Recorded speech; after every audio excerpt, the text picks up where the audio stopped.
Assalamualaikum warahmatullahi wabarakatuh. Kali ini kita akan bahas mengenai gangguan pada sistem pencernaan dan upaya untuk pencegahan atau menanggulanginya. Oke, pertama-tama kita akan membahas itu mengenai penyakit dari obesitas. Obesitas adalah suatu kondisi tubuh yang memiliki kandungan lemak yang berlebih sehingga dapat menimbulkan efek negatif pada kesehatan. Gangguan apa aja sih yang biasanya ada di orang yang obesitas?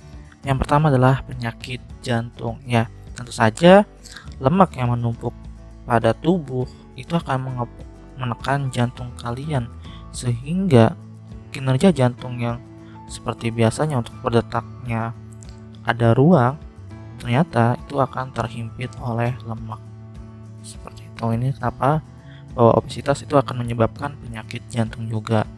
Tentu saja diabetes ya, karena obesitas tentu makanan yang berlebih ya. Dan selanjutnya adalah osteoartritis ya. Jadi osteoartritis. Nah, selanjutnya adalah kita lihat penyebabnya apa aja. Kalau kita lihat sini ada makanan apapun yang ini dimakan ya.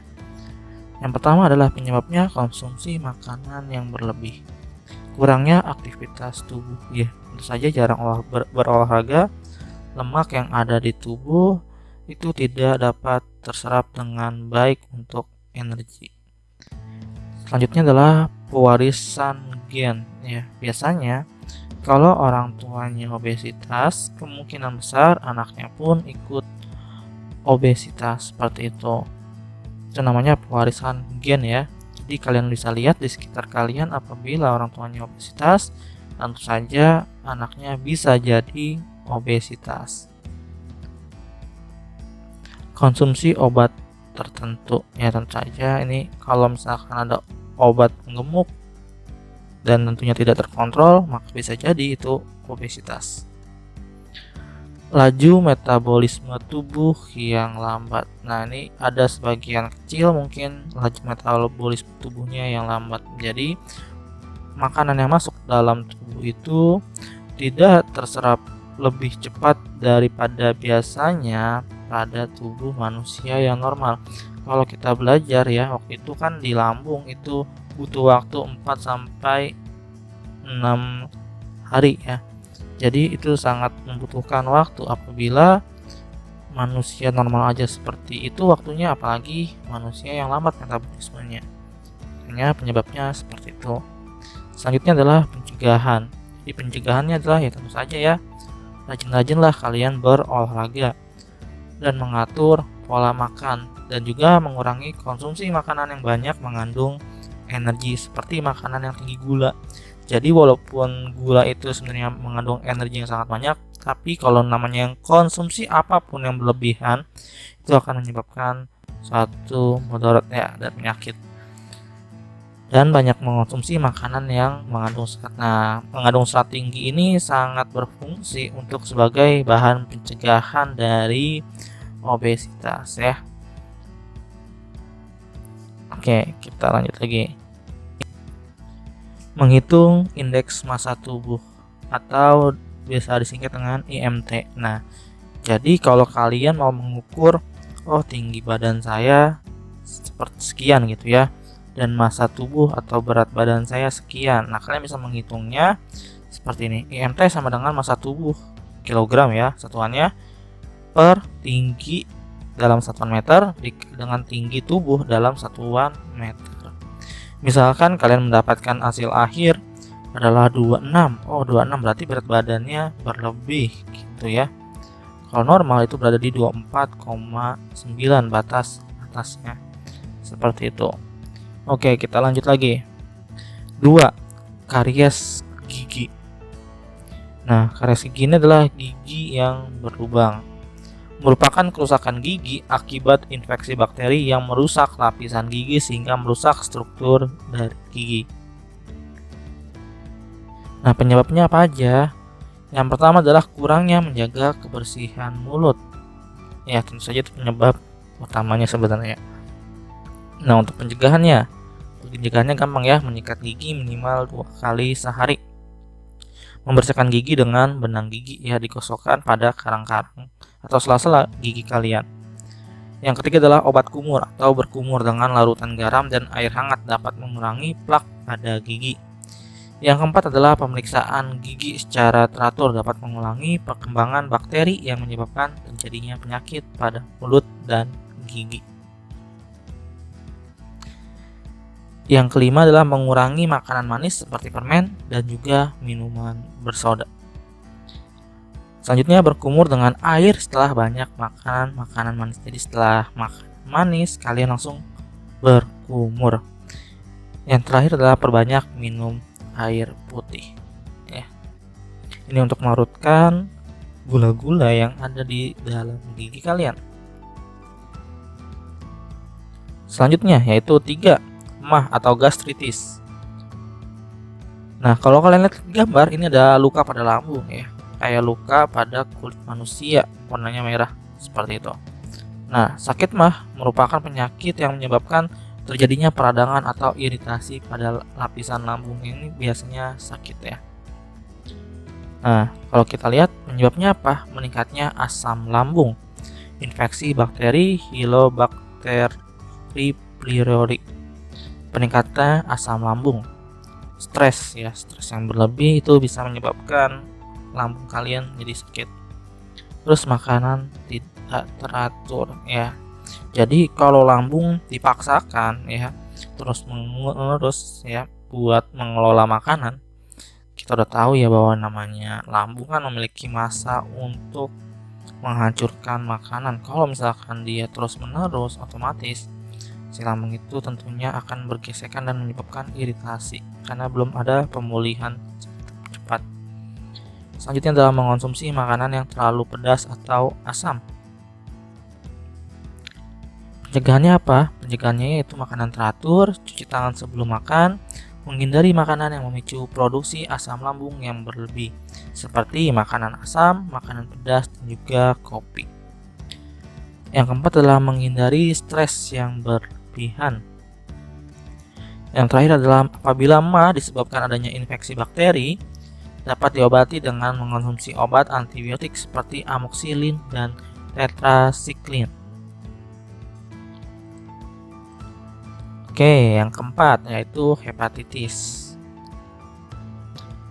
Hepatitis merupakan penyakit peradangan pada hati. Kalau kalian lihat pada gambar, yang sebelah kiri tentunya adalah hati yang sangat baik ya atau sangat sehat.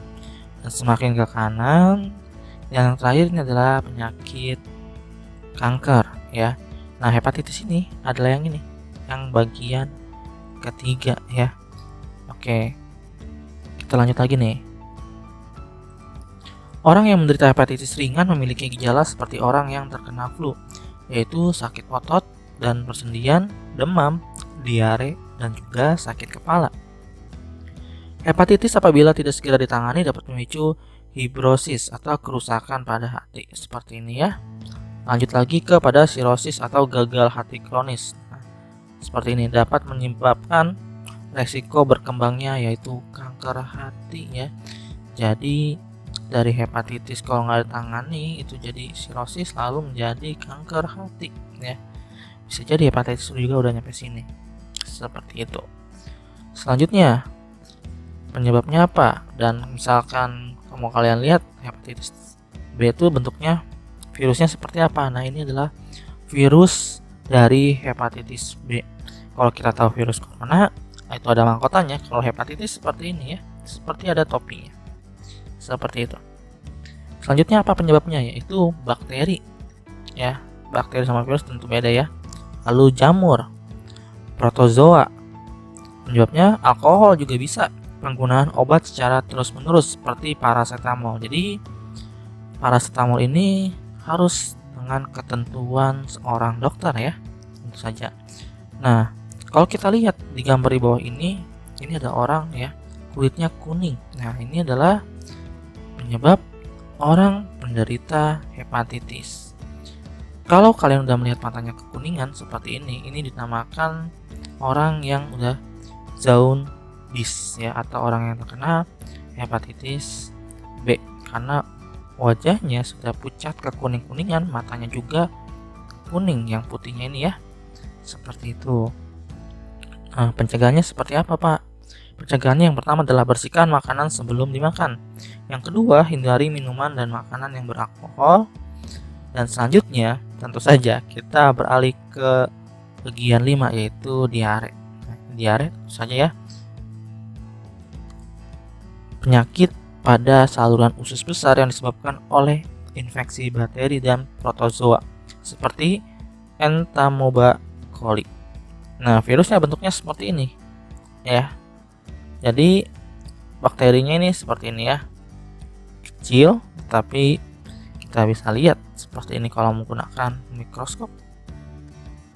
Ketika terjadi infeksi, dinding usus besar teriritasi, gerakan peristaltik meningkat, serta air tidak dapat diserap. Nah, penderita diare dapat mengalami dehidrasi karena air dalam usus terus-menerus dikeluarkan. Selain itu, penderita diare juga akan mengalami mulas di perut karena kontraksi pada otot usus besar terjadi terus-menerus.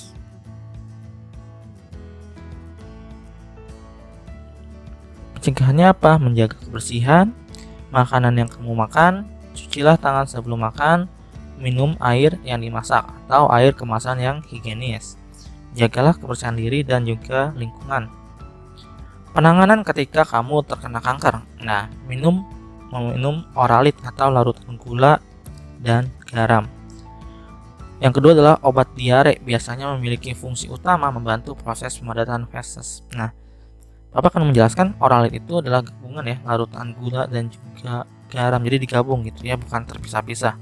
Larutan gula-gula, garam-garam itu enggak ya, tapi digabung larutan air, gula sama garam. Seperti itu. Dan yang keenam adalah konstipasi. Konstipasi merupakan kondisi feses keras atau kering sehingga sulit dikeluarkan.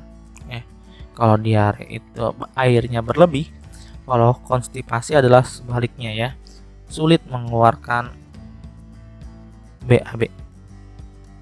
Penyebabnya apa? Yang pertama adalah kurangnya asupan makanan berserat. Pencegahannya, jangan menahan buang air besar. Makan makanan yang berserat seperti sayuran dan buah-buahan. Yang ketiga adalah hindari mengonsumsi makanan yang tinggi lemak dan gula seperti makanan manis, keju, dan makanan olahan. Yang keempat adalah minum cukup banyak air. Oke, untuk yang ketujuh adalah gejala kekurangan vitamin. Nah, jadi di vitamin A itu kalau misalkan kita kurang vitamin A, gangguannya apa sih? Ya, tentu aja penglihatan kabur, kerusakan hati dan tulang, dan juga rambut rontok.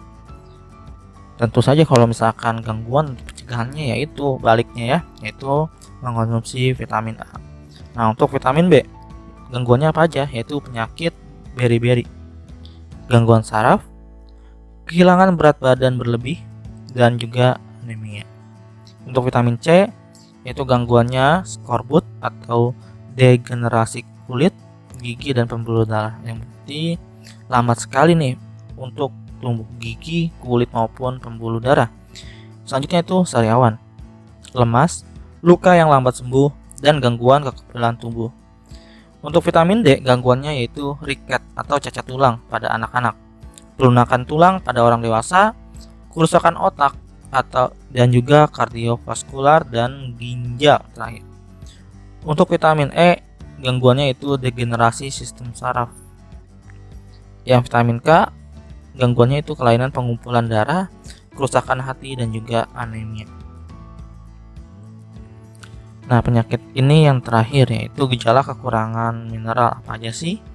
Kalau misalkan kita lihat kalsium, ya kekurangan kalsium gangguannya itu keterlambatan pertumbuhan dan kehilangan massa tulang. Jika mineral yaitu fosfor, gangguannya lemas, kehilangan mineral dari tulang, dan kehilangan kalsium. Jika magnesium, gangguannya itu gangguan sistem saraf. Ya. Jika natrium, gangguannya itu kram otot dan nafsu makan yang berkurang. Jika besi, yaitu gangguannya anemia dan kelainan kekebalan tubuh. Jadi jika banyak serangan virus, ya tentu saja kekebalan tubuh kalian berkurang. iodium, yaitu gangguannya gondok, pembengkakan kelenjar tiroid. Seng, gangguannya itu kegagalan pertumbuhan, kelainan kulit, kegagalan reproduksi, dan juga gangguan kekebalan tubuh. Nah, kesimpulannya apa? Jadi, kamu harus memulai memperhatikan kesehatan sistem pencernaanmu dan asupan nutrisi yang baik untuk tubuh. Pola makan yang seimbang dengan aktivitas harianmu serta pola makanan yang teratur merupakan salah satu upaya menjaga kesehatan sistem pencernaanmu.